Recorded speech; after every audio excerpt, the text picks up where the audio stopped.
Comme un retour aux sources pour ces pièces d'art. Plus d'un millier d'œuvres rassemblées dans cet atelier parisien sont en partance pour Méru. Après 150 ans à créer et collecter les éventails, l'atelier transmet ses pièces rares à la Picardie, le berceau des montures. C'est une collection qui en fait a une origine méruvienne pour une part.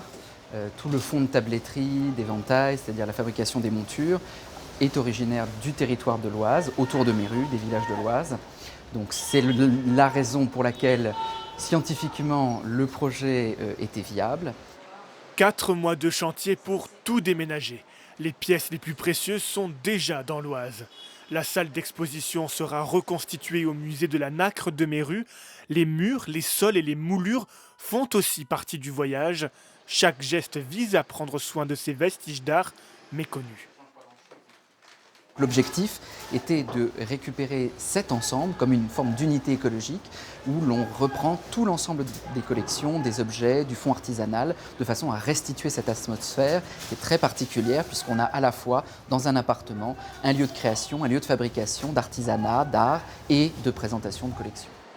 La quantité de pièces impose une grande précaution, tout comptabilisé pour ne rien oublier.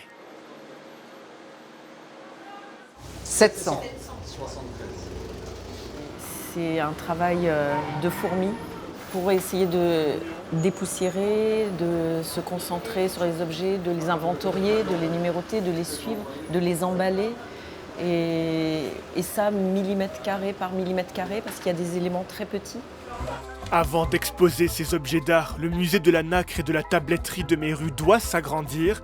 Les éventails seront tous visibles à la fin des travaux dans 5 ans.